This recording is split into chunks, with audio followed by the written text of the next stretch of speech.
I don't feel alone. We just settled in and it already feels like home. You're listening to the Feels Like Home podcast with Mike Throne and Marty Ford. Hey everybody, this is Marty, and on this week's episode, Mike and I sat down with Wes Molebash. Wes is a very talented guy, and we were excited to sit down with Wes this week and talk about the journey of his success as a cartoonist, starting out with a comic strip as a high school student, up until now where Wes is getting ready to release his first graphic novel. We hope that you enjoy this conversation with Wes Molebash. So let's get to it. So I guess that is the question. Who are you? Are we going right now? Yeah. Oh, yeah, we're going. That's the other thing. We do the Mark Maron. I don't know if you listen to WTF. Yes, I do. Yeah. So apparently the way Maron does it is when you hit the door, you're already recording. So he captures everything. So then he edits from there. And so we were like, that's kind of the way we'll do it. We'll just start and then we'll figure out the starting point. You know. So cool. So we'll go with who are you? So who am I? I'm Wes Molebash, and lifelong Ross Countyan. Spent most of my life in Chillicothe. Now I live in Kingston. Good town, Kingston. It is a good town, and I don't know. I've got some community pride there, and find myself walking my dog and getting mad at the litter. You know, like what's wrong with people? Maybe that's a sign of my age, though. Yeah, It is a little bit. We all get there. Those are the basics. I'm 40. Yeah. I have brown eyes, sort of. You're a man. You're 40.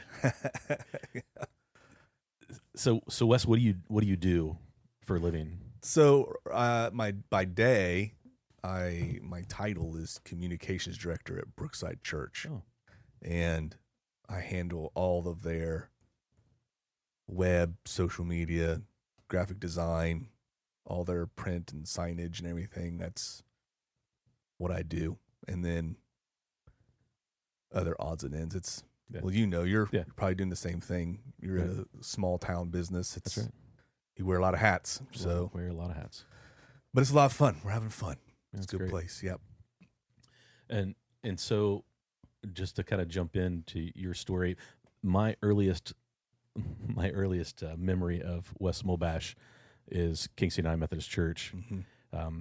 Jen and I were young adults there, and one Sunday morning, this young man came out with a guitar and made up a song on the spot, I think for Compassion International or something.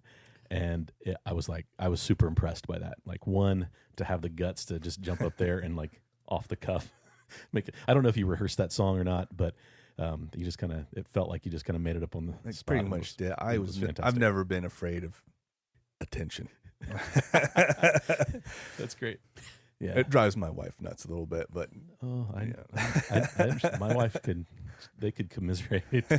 So, and I think, well, I don't know. No, my wife would definitely feel the same. Yeah. I mean, but now she's got her own identity where she's doing stuff. So like that helps, I think. Yeah. But you're right. All three of us probably the same way. Yeah, I do the announcements at Brookside, and I try to be funny, when I'm doing the announcements or whatever. And so just about every Sunday morning, I'm sitting in the pew waiting to go up, and my wife's next to me, and she's like, is there any stories or jokes I need to be aware of before you go? And I'm like, not today, or right. Today I'm talking about Parker, or 7-year-old or something. Right. So, yeah. Yeah, so that's my earliest memory. But, through youth group there, I remember you there. I remember you as a student at Zane Trace. Mm-hmm. A lot of your friends, you kind of ran around the same a group of soccer players when I was coaching soccer. And so, and they just would talk about Wes Molebash. Huh. So I heard a lot about you back then. But over the years, we've had opportunities to serve on some Chrysalis teams, some student retreat things, and so it's been good to get to know you in a deeper relationship over the years. But likewise, yeah. And then we worked together at Horizon for a minute. while. Yep. So I wish we would have worked closer. I was always jealous of you guys. You guys always seemed to have the fun job, and I was in the retail. And yeah, well, we did have a fun job, but a lot of people didn't appreciate the fact that we had a lot of fun in the work that we did. Some of the work we did wasn't fun, but we made it fun. And so that was kind of the beautiful thing about Yeah. working for Horizon Technology back then. But yeah, we looked at how could we steal you away from PCS many times. I wish you would have. That would have been awesome. So, yeah, that's cool. Mike, do you? So my first recollection of Wes, I actually inherited Wes's cartoon strip, Little Buck, when I got here in '97, was the city editor. A year later, I became managing editor, and I think you had just started. Maybe What was the guy before you? Jeff Mayer. That's right. Jeff Mayer. And so I think Wes and his team of experts boondoggled Jeff into taking this young, intrepid young man's cartoon strip on. That's a And, thing. That was a really cool. Did you ever get the story how that I don't happened? know that I mean, it's swimming upstream against a billion other memories that I've forgotten. Sure, So, I'm sure. um, So in high school, we had a really great newspaper. But I wasn't on the newspaper staff. I had no desire to be a journalist. But the journalism teacher found out that I draw cartoons, and she was like, "You should put your cartoons with our paper." And I was like, "All right." And she was trying to get me to join the class, but I was like, "I'm okay." But Jeff Mayer came to speak to our journalism students and saw my comic strip in the paper, in our paper, and asked to get in touch with me. And the journalism teacher gave me his business card, and the rest is history from there. Wow. So I started drawing a comic strip for the Gazette, and then Mike became. It wasn't long after that you Yeah. stepped into managing editor, and really were more involved than Jeff was. okay. All due respect to Jeff, he wasn't there long enough like you were. Mm-hmm. I got more editorial and more encouragement and more like you had my back. You were in. Oh, yeah, in that absolutely. Yeah, Because And- I don't recall there being a lot of issues, but I think people didn't understand, that obviously when you're a high school kid writing a comics and creating a comic strip, you're not at the, it was terrible. well, but it's not at the level Nah. of every other syndicated person that's been No. doing it for 30 years. Right. And so what I would tell people is, look, this is local. You should be supporting this. This is like, Right. I'm not saying he's the greatest cartoonist ever. That'll come in time, Mhm. but at least it's local. It And meant a lot to me that Yeah. you had because you wrote. I remember there was a comics poll that the Gazette ran, and you got to decide Yeah. which comic you wanted to keep, and Little Buck was on there. Mhm. Which, side note, Little Buck is the first in a long history of terribly titled comic strips that I've created. Little Buck was supposed to be the town, and I never really explained it in the comic strip. And a lot of people were like, "Who is Little Buck?" And I Yeah. was like, I think I said that too. yeah. And I, and my 18-year-old self would get all defensive. I was wondering if there was a big buck somewhere. Yeah, it was just a silly name, and it had nothing to do with anything. And so anyway, but my cartoon got a lot of votes to be kicked out. Right. And I remember you telling me, you pulled me in the office and said, "Hey, I just want you to know, I can't," because I would come and drop off. Right. Literally physically drop. Yeah, because we had an Acer computer with 4 gig hard drive, and it crept, man. And so I was just learning I barely knew how to scan anything then. And so you guys were doing it all for me. And I would drop off my comics on a certain day of the week, and you met me and said, "Hey, I just want you to know that you got all these votes to be kicked out, but we're not going to kick you out. We're going to keep you in." And then you wrote this awesome letter from the editor saying why we weren't going to get rid of Little Buck. And then you published letters in response where some people were unhappy that you didn't get rid of me. Anyway, that spoke volumes to me, Mike. Yeah. And I hope that there are more people who will take a chance on potential they see in youth. Yeah. And give them a platform and let them make what they're going to make. Yeah. And guide it. Yep. But let it be what it's going to be, and you're going to have a little hand in that success, and Yeah. that's an awesome thing. Yeah. I think for me, it was a little bit of that and a little bit of the,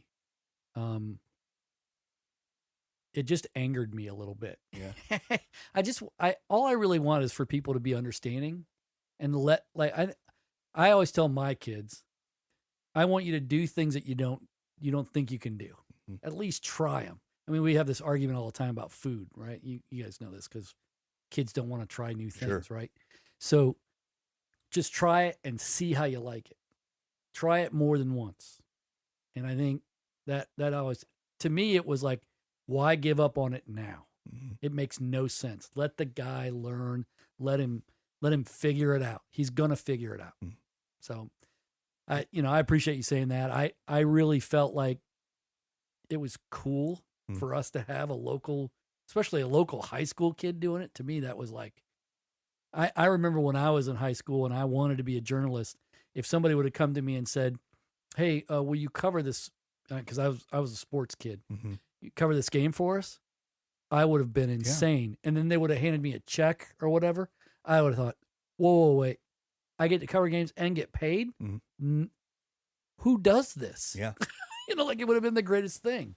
So we tried, honestly, that experiment to me was the best experiment we did with high schoolers because we tried to get them to write for us and take pictures and things like that. There were a few people that took pictures that did great, but no real energy got up with the writing. So really, Little Buck, regardless of what anybody else thought, to me was a great experiment that worked greatly. I'm glad you think so. I can tell you this, like, as I look back on that cartoon and of course I cringe because,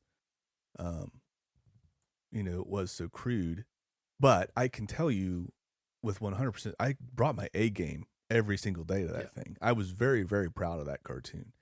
And, and that experience was invaluable to me. Yeah. I'm very thankful for it. Yeah. But you were probably one of probably not even a handful of high school students that were getting their cartoon put in a daily newspaper. Newspaper. I mean, across the country, there couldn't have been 5 other high school students doing it. I mean, that's pretty impressive. It's cool because I've in the years that followed, I've had opportunities to talk to a few of my heroes in cartooning, and some of them are like really good. And you find out that they had, my local paper ran my cartoon for a little bit when I was a kid, and I'm like, me too. I'm right there with you, you legend. Yeah. So it feels kind of validating in a way to literally be able to say, like, I'm 40 now, and I've been doing this to some degree for well over 20 years. It's pretty cool. That is really cool. You were mentioning before we started, or I think Marty mentioned it, that you did an Instagram post recently where you talked about some of your influences and some of your heroes. And so I thought it would be good for you to talk a little bit about that, because I think, when I was in Sandusky as a reporter, Don Lee was an editorial cartoonist there. Don was fabulous. And Don and I have had a relationship, just friendship for a long period of time because I just connected with his cartoons so well. Jim Borgman is a guy that I've met a couple different times, and just a fascinating guy, and a guy that it just, you talk about bringing your A game, like that guy. I mean, he's just one of the greatest ever to do it. And so I'm really interested in that, and in how how did you gravitate toward those people? And well, I tell a story to kids when I go to like schools and stuff, and it started with, and I've always enjoyed drawing, and I've always enjoyed cartoons. When I was 9 is when I learned that you could draw cartoons and make money. Yeah. I was watching, remember when Entertainment Tonight would come on Saturday mornings after cartoons? Yeah. They have like a weekend edition, and they did a feature on The Little Mermaid in 1989.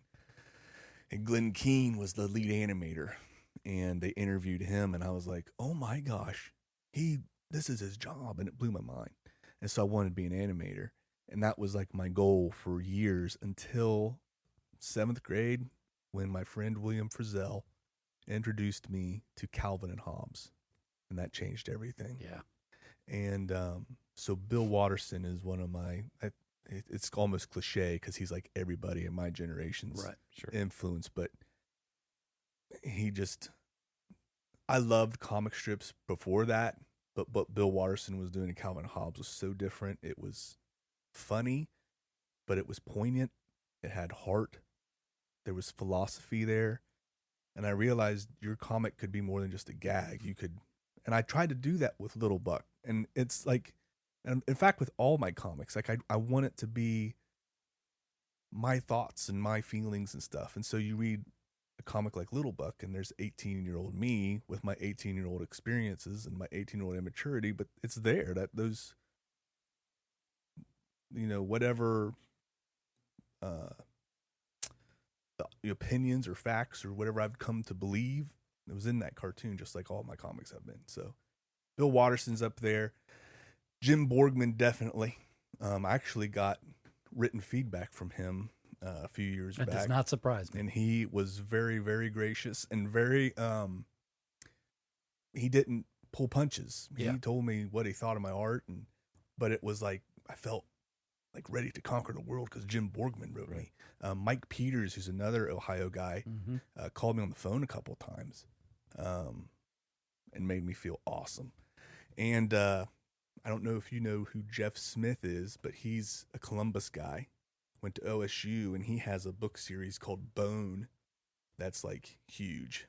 And if you've never read that graphic novel series, it's like a 1-volume edition that's gigantic, but it's sort of like, if you like Lord of the Rings, you'll love that. It's really cute characters. Almost, he has like a style that, do you remember Pogo by Walt Kelly? Has this beautiful animated, crisp, clean lines, very reminiscent of Walt Kelly's artwork. But those are probably like my major influences. And of course, new ones pop up all the time with internet and social media, Instagram especially. There's so much talent out there now. And there's some really cool people out there doing stuff. Were you aware of like Billy Ireland, which I mean, that is like Chillicothe's most famous cartoonist, right? Yeah. So he's huge. I need to have a better understanding. I'll be honest. Like, there are people, I get embarrassed when someone from California, there's a cartoonist I know in California who could tell you everything about Billy Ireland. And I'm like, I'm kind of, I'm one of those Chillicothe's. I've never been to Tecumseh. And so I'm like, I'm letting everyone down. But I do know, I remember my grandma gave me this is years ago, she had a print of that Billy Ireland had made that must have been printed in the Gazette, but it was like all the bridges or something around here. Oh, yeah, yeah. And like there's a bunch of covered bridges. The one that's in Yoctangi, right? The Budweiser signs on the side, right? Yeah, that was on there. But and I've done some research on him. I know he worked for the Dispatch too. Mm-hmm. That's where he really made his. I mean, he started out at the Gazette and was obviously a Chillicothe native, but really the Dispatch catapulted him across the country. Really. And it's rad as heck that they renamed the OSU Cartoon Library to the Billy Ireland Cartoon Library. And if you go there and see it, it's just a fascinating tribute. Have you been there? Yeah, it's amazing. See, and I've never been. And I think part of me is like, I want to go so bad, but I'm going to have to just go by myself because I don't think anyone's as excited about comic art as I am. And because I know you can go there and be like, I want to see some Calvin Hobbes original strips. And I'm like, all right, come on down and we'll show you. And they give you some gloves and you get to hold. I would just be you'll be like a little tear coming out will. Your eye, like yeah. Other people would be with you like, you okay, man? I'm in my Shangri-La. Just let me have my time. So when you like look at, we jumped into the cartoons. What is your timeline? I mean, how many different strips have you had over the years? Many. So I did a cartoon. So I did Little Buck, and I ended it after a year and went to college. And then I spent some time. That was when Hey Thomas started. Yeah. So there was like this 2-year period where I'm going to be a musician. Let's jump into Hey Thomas. We're going to go to Nashville. What was your aspirations with Hey Thomas? I wanted to go all the way. And so I guess explain Hey Thomas. Okay, so we had this band. This is none of those things that's almost as embarrassing as Little Buck. You know what I mean? But you bring your A game. I remember, the local buzz, Yeah. right? Like, Well, I had my picture in the paper a few times for my cartoons, and then I got to have my picture in the paper with the guitar on, and I felt like a rock star when we played at the Backstage, which is now Paper City Coffee. But yeah, so we talked about, you and I have served on retreats and stuff. It was through Chrysalis that I met Ben. Well, I knew Ben Newsom before that, but me and Ben started getting to be real good buds, and John David Hortel. And we started, there was just this big group of, that ministry was like huge in like late 90s, very early 2000s. It seems like there was just a big group of us. And from all over, like from Ross, Pike, and Scioto, all the way down, like the 23 corridor, we were all hanging out. And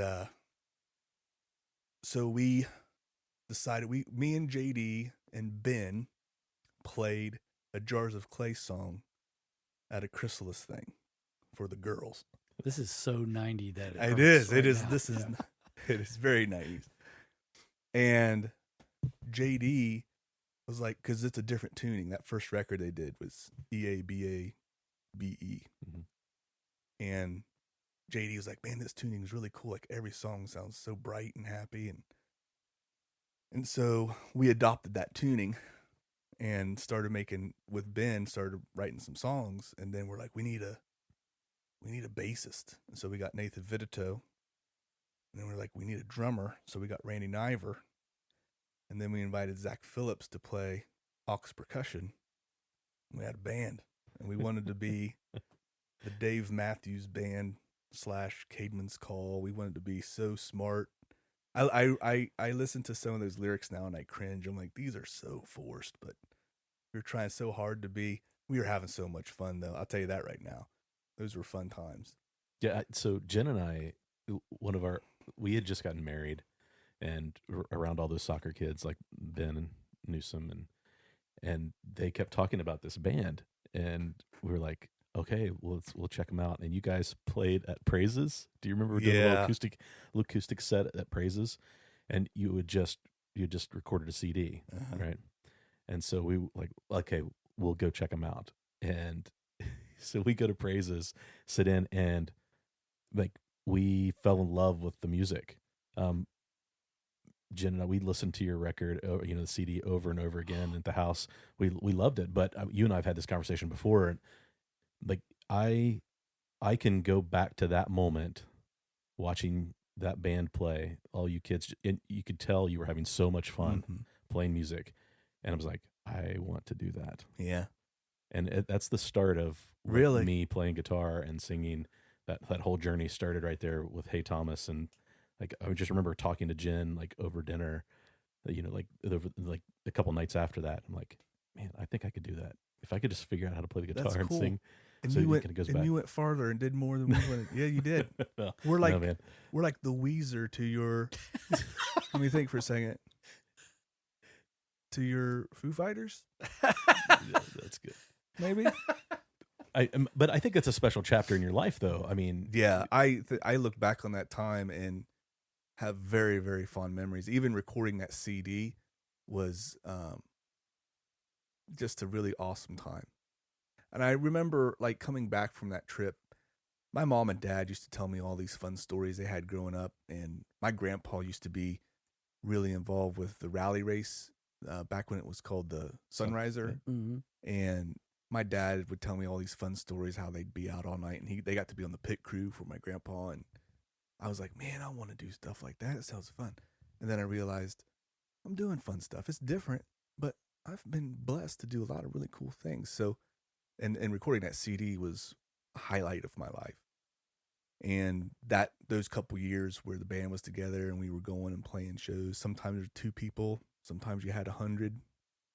We always had fun, and that was what it was all about. Yeah, it didn't matter. Yeah, that's cool. So moving on that timeline, like, so you get past Hey Thomas. So some other while cartoons. I was at Hey Thomas, I really wasn't drawing much.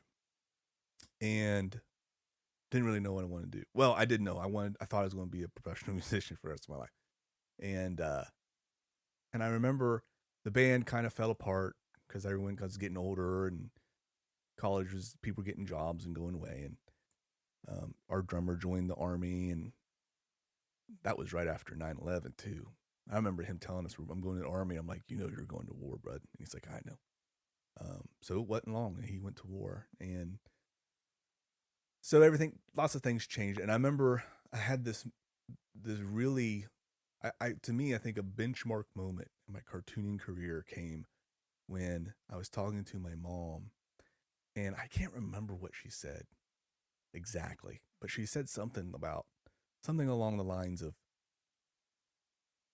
you need to figure out what you want to do. Cause I was like, hadn't finished college yet and I didn't know what, and she's like, if you're not going to draw comics, you need to really invest in something. And it's the first time I'd ever heard my mom kind of like not be like, you're going to be a great cartoonist. This is going to happen. It was, or like, go get a degree. Yeah. Right? Like it's got to be something, one or the other. Yeah. Right? It was like this, the first time I ever heard like doubt in her voice, I didn't like that. And so that's when I think I started to really rally the horses and dust off the cartooning chops. And then I was at Indiana Wesleyan for a semester and found out after enrolling that they offered a cartooning class, and it was taught by a guy that works at Paws Incorporated, which is the old Garfield company. And so I emailed that cat and asked him if I could show some of my cartoons to him and bend his ear. And the biggest piece of advice he gave me during that conversation was to make a list of all my favorite cartoonists and email or mail them at the time, mail them with a self-addressed stamped envelope, my comic, and ask for critique. And so I did. And he told me, he's like, you'll find that cartoonists are some of the nicest people in the world. They will give you the time of day. And he was right. And that's when Jim Borgman wrote me. Him and Mike Peters, Michael Jancy, a bunch of other, the guy who does Sherman's Lagoon, Jim Toomey. Mm-hmm. And then the one that really changed my life was Jeff Millette, who drew a cartoon called Fraz, which is not in the Gazette. I don't think it was even in the Dispatch, but I read it online through the Syndicate website. But that guy poured into me. That guy took time. I mean, we traded several emails a day. He would write me, I would send him my comics, and he would write me back pages of notes. And that's when I started going, man, a pro is really taking, mentorship is so crucial. And I find that the best mentoring happens when you don't even know you're being mentored. It's not till like later in your life you're like, I was being mentored then, But that guy really took mentor's wing. He lived in Michigan, and I got to go up to his house a couple times and have lunch with him, and that was special. And that gave me the courage to start pitching to newspaper syndicates. But the bad news is, by the time I was courageous enough to pitch to newspaper syndicates, the newspaper industry was pretty much, you know what I mean? Like it was, they weren't buying comics anymore. Yep. And so I had to kind of figure out what I was going to do. And that's when I discovered web comics. And I didn't know a whole lot about building a website at that time. I knew old school GeoCity stuff, but this was 2004, and we were already beyond what I'd learned in high school. Right. And so I found this small comic book company in Texas called Viper Comics, and they were like, we're looking for web comics for a website. And so I pitched them, you'll have that.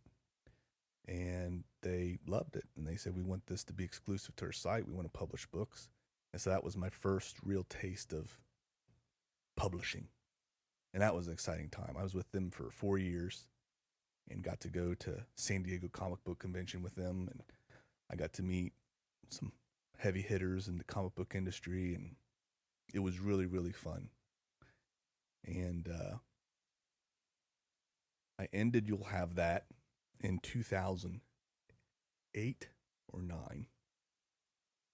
And didn't know what to do next. I just knew I wanted to keep drawing comics.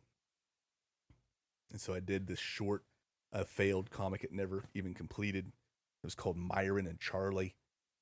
It was about this little boy who had an imaginary friend that came to life, and they went to school. It was very much, someone compared it to, do you remember Danny and the Dinosaur? There's no plot. It was just the characters going to school and things happening. I didn't know how to write a story then. Still don't. Still learning. So there was that, and then that ended. Then I did a comic called Max versus Max that really got into some of my Christian beliefs and some of the struggles I was having at that time in my life.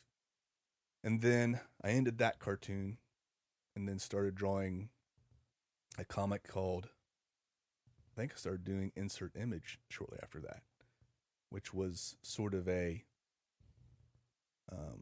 very topical cartoon about the Christian bubble, pop culture, and the Christian subculture.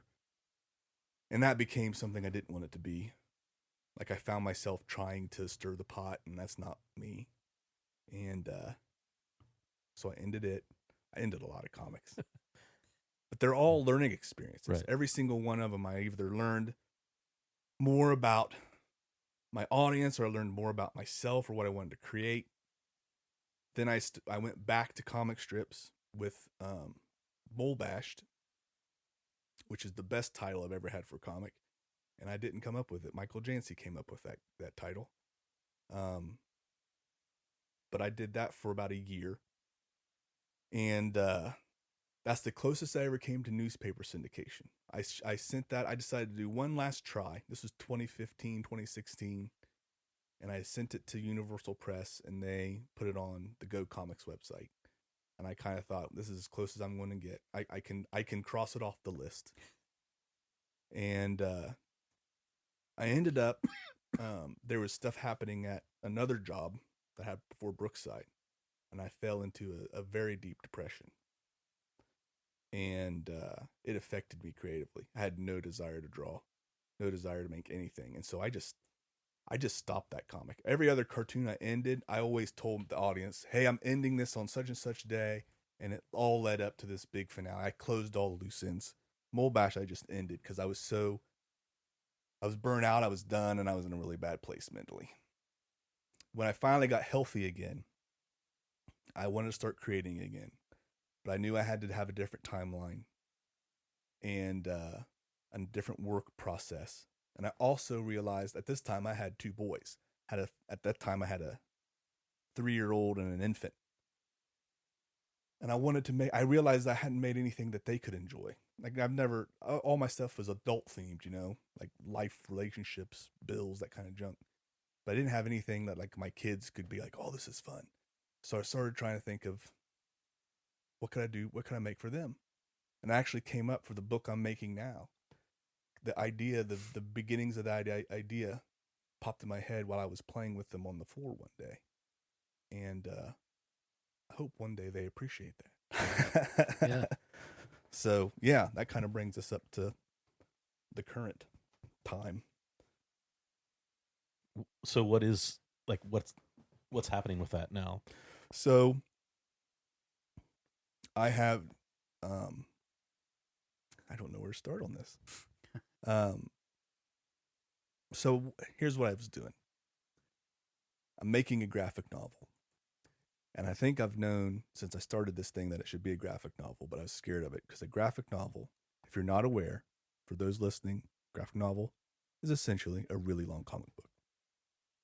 And it's a lot of work, a lot of drawing. And I was scared of that.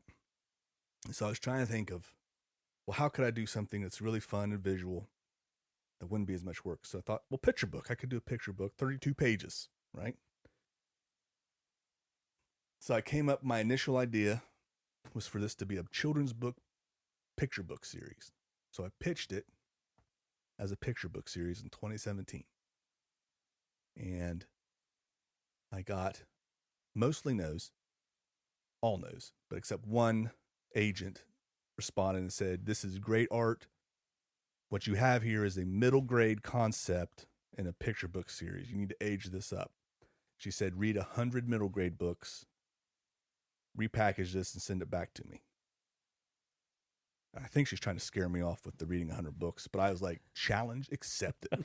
And so I started reading. I didn't read 100, but I read a lot. And I didn't really understand what the heck a middle grade book was. I was new to parenting. And so I'm trying to remember as a kid, I remember what chapter books were. What's a middle grade book? Because to me, I was like, it goes chapter books and then you read Harry Potter, right? That's what happens next. But there is the in-between between the chapter books and the YA, and it's middle grade. And so read as much as I could of that in that genre. And I wanted to do something. I fell in love with Captain Underpants, which is technically a chapter book, but it appeals to middle grade audience. And I fell in love with that format where it's mostly text with comics thrown in. So I pitched it as that, and I got an agent. And we pitched it to the publishers. We got rejected. We circled the wagons. I said to my agent, maybe this needs to be a graphic novel. So I drew up 16 test pages. It felt right. And we said, yeah, that's what it's got to be.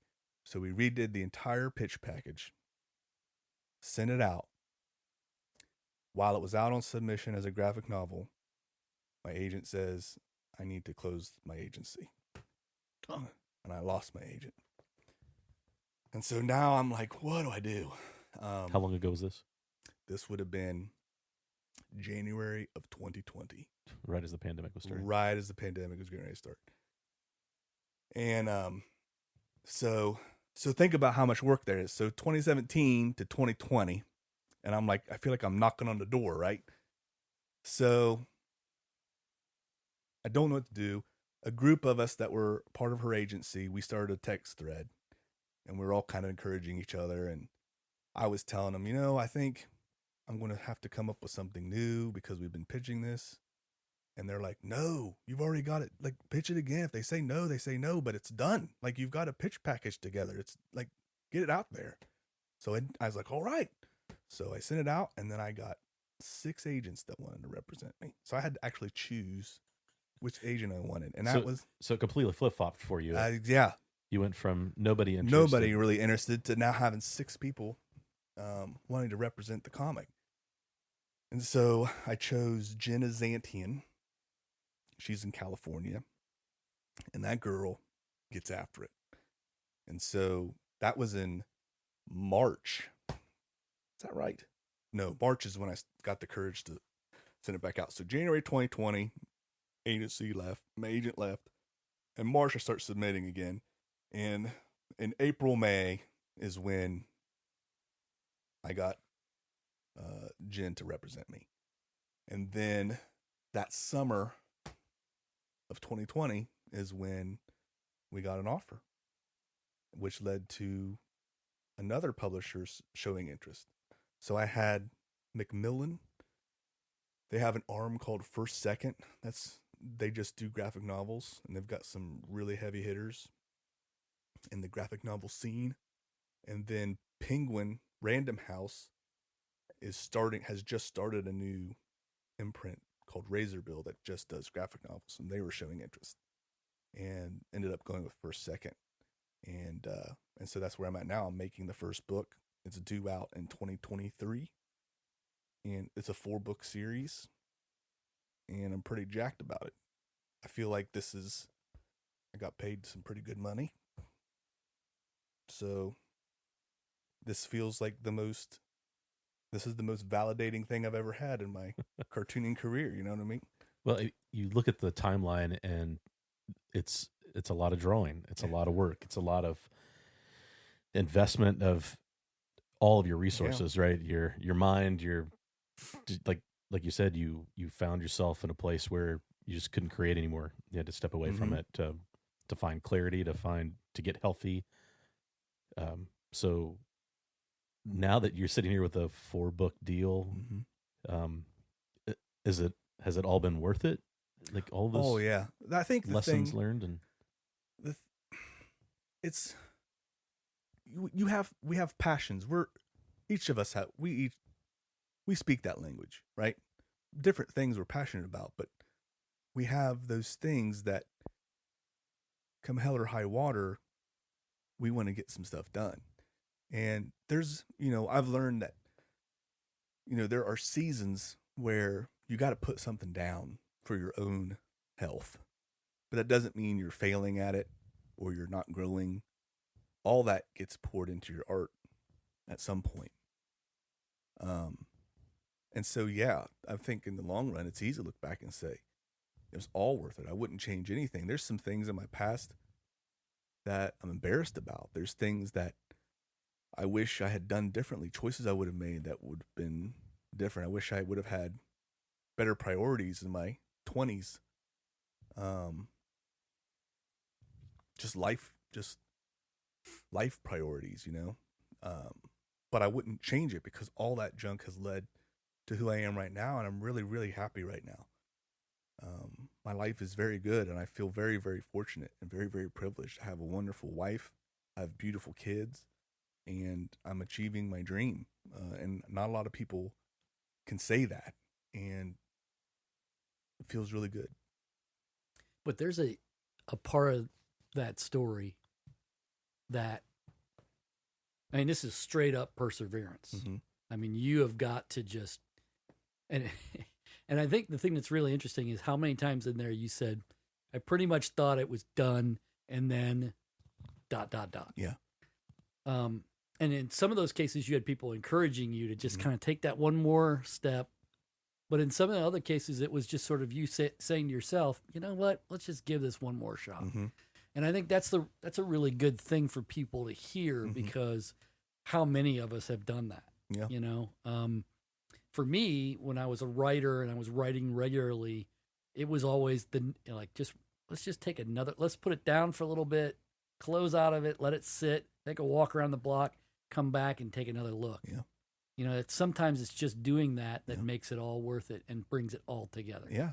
And there's been there's ideas. I've learned to keep a folder of ideas, because because you can get an idea and be excited about it, and then you kind of run it to the ground and you're like, this is going nowhere. This is dumb. But you don't throw it away, because a year, 2 years, 5 years from now, you come back and go, well, I was cooking with something here. We just need to move this piece over a little bit, Timing. Yeah. And so, definitely, I think, had I gone back in time, I believe, I thought I would have achieved this goal a lot sooner. I mean, hope to. Yeah. But I'm learning, I remember used to think 40 was old, and, I feel like I'm just getting started, and there's still a lot of time left. There's still a lot of things I want to do. And you're kind of, I don't know, I'm 40, and there's times where I start thinking, do I have enough time? And I'm like, yeah, you do. You're doing fine. You're, and I'm admiring my parents who are 60, and they're still crushing it. You know what I mean? And my father-in-law is in his 70s, and he's crushing it. And so I'm like, I got plenty of time. There's a guy, an animator named Hayao Miyazaki, and I'm pretty sure he's 137 years old. But that dude will not, every time he retires, he comes back to animate another movie, direct another movie. He's a kind of a workaholic, which is probably, I don't want to be as unhealthy as him about it, but he is still doing it. And so, and making award-winning movies. Yeah. So I'm trying not to stress about that stuff. Just, get the work done and enjoy it. And yeah, you're never too young and you're never too old. You just keep prioritizing, reprioritizing, and communicating with your family that you need some time to work on a comic. You know what I mean? Well, I think the other thing that I'm impressed by in your story is I love the fact that you're open, you're honest, number one, about depression, but I think the other one is about how there are lots of things in your that you've done in your past where you're just not incredibly proud of it. Yeah. And here's my encouragement to you about that, because as somebody who's been divorced and thought, oh boy, what's this going to do? What's this going to do to my daughters and everything else? They're 21 and about to be 21 and 19 now, and they are flat out some of my best friends. Awesome. And the thing that's great about it is I had to think consciously to pour into them because I wasn't there every day, right? You've learned things that you'll be able to pour into your boys, and that's super cool. Like you'll be able to tell them stuff like, well, before I got the 4-book deal, here's all the things that I stopped and started. Here's a stupid junk idea. Yeah. Here's all the failures I had. And not only that, they'll probably have personal failures as well.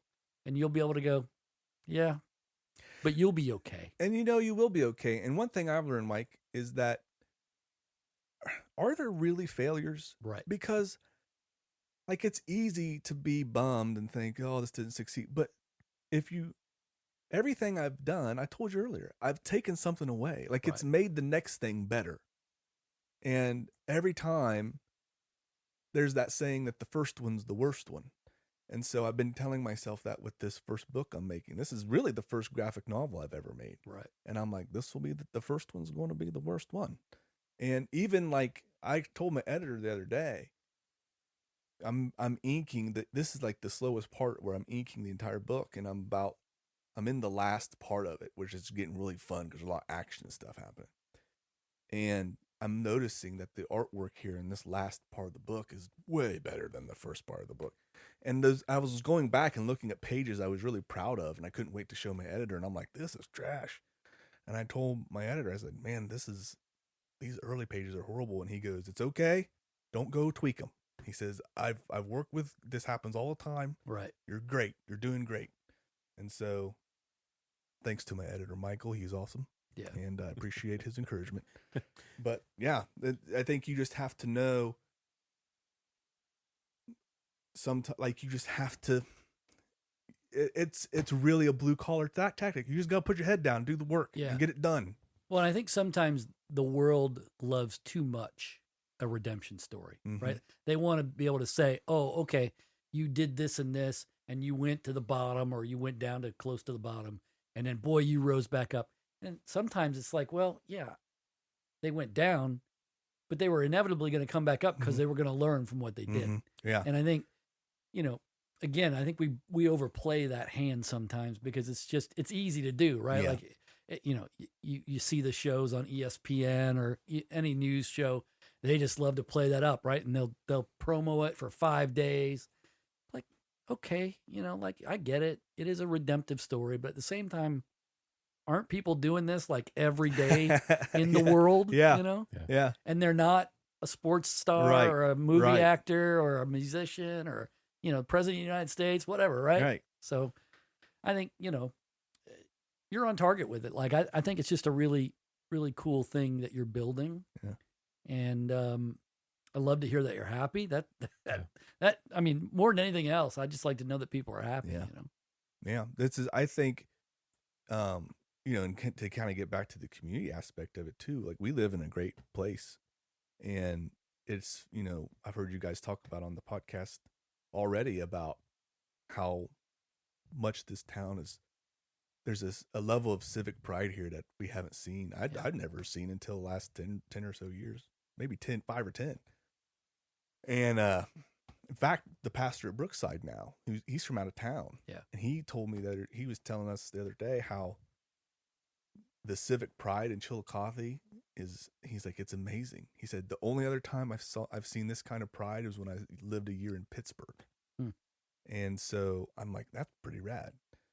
And I feel that in Kingston. I feel, it's a small village, but the people that live there are very proud of where we live, our community. And, I don't know. It's peaceful here. There's just something here that, when you watch the news and you see all the turmoil that seems to be going on, and it's like, thank God I live in Southern Ohio, where for the most part things are fairly chill. You know what I mean? Yeah.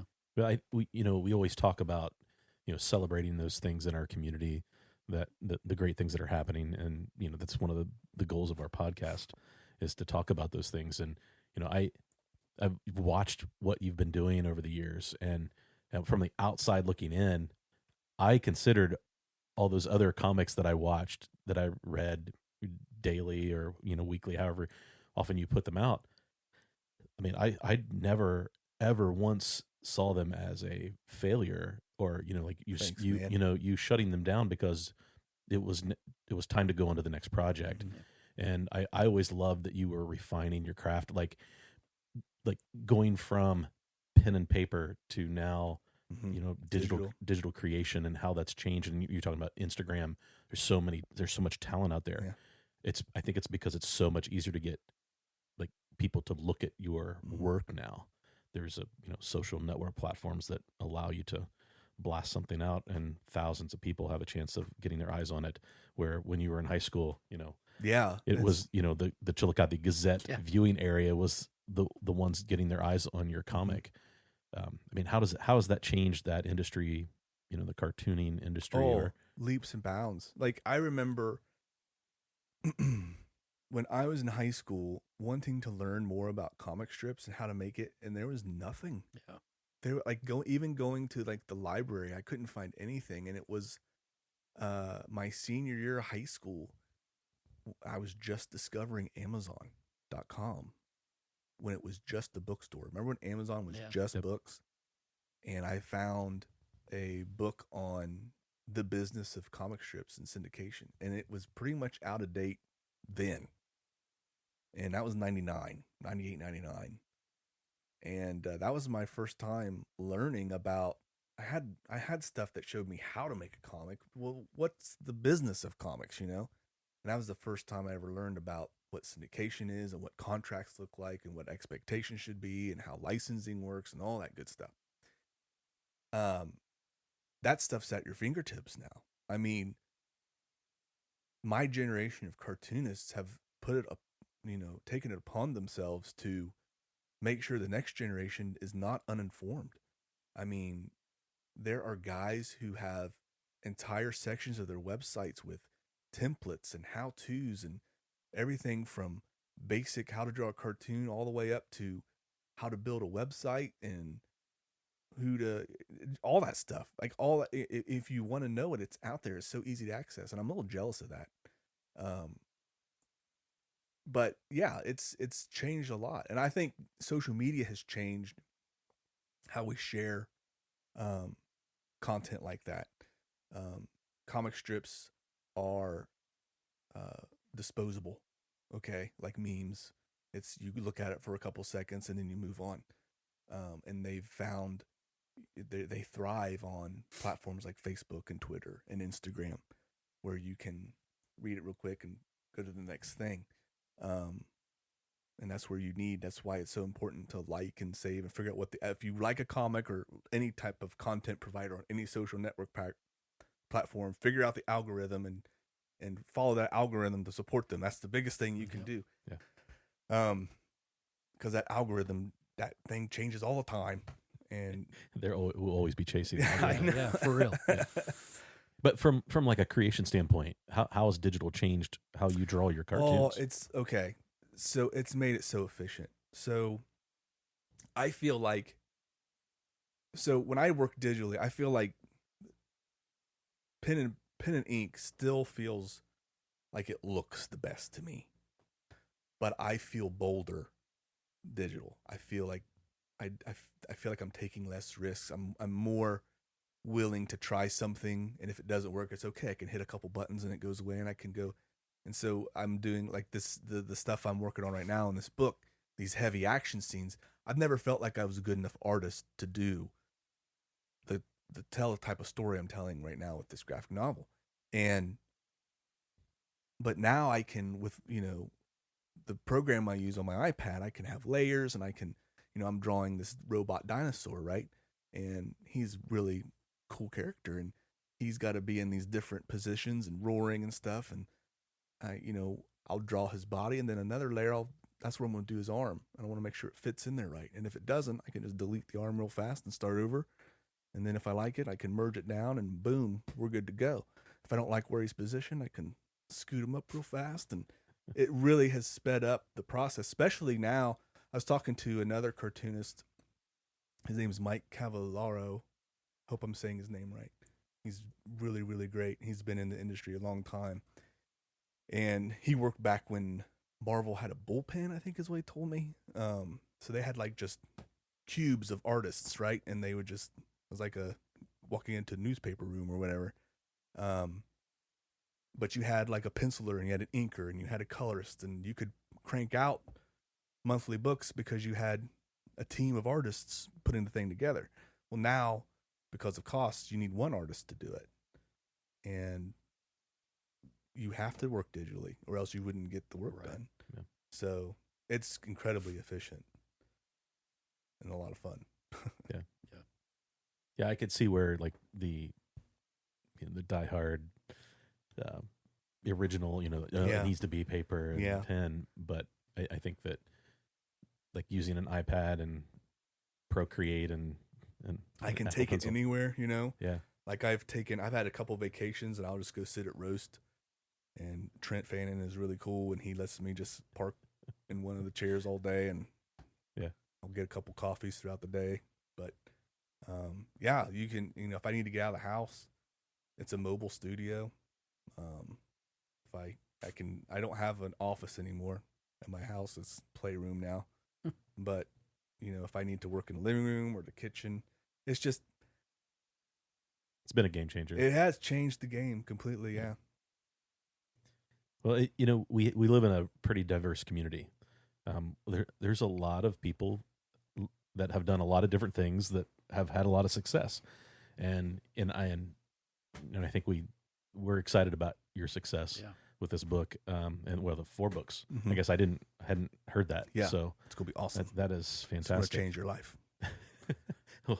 Already has. Yeah, that's great. We're excited for you. Thanks, man. Yeah, I mean, all those years ago, right, to see where you're at now, I think it's just super. I'm super proud of you. I think the community, that knows you is super proud of you, and I think it's going to grow obviously when these books come out, and I think that's great for all of us. It means a lot. Well, I mean, look, the fact of the matter is we need more success stories, and to not be afraid of success stories. One of the things that we've talked about here is it's okay to say that you've had success. Yeah, it is. It's weird, like even now, like to talk about it, like it feels braggy. And as proud as I am to have accomplished this, like I also know the feeling of not accomplishing, and I don't want anyone to. I hope that someone would hear this story and be encouraged by it. Like, you don't have to move out of Chillicothe. That's a fear I had. You don't have to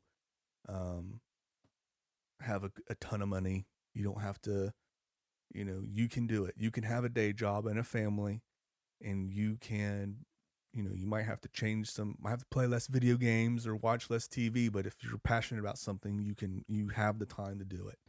And you can get it done. And, it means a lot to me that you'd say, because I've always wanted my community to be proud of me. I'm proud of my town. I'm proud of this area, and I want to make my area proud. You've been listening to the Feels Like Home podcast with Mike Throne and Marty Ford. It feels a little strange, but I don't feel alone. We just settled in and it already feels like home. Feels like home. Feels like home.